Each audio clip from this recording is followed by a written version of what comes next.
Ну что, погнали? Пойдем на американку?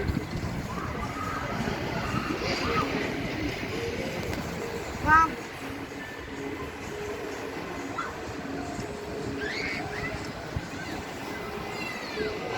Черное море. Здесь холодно, черное море.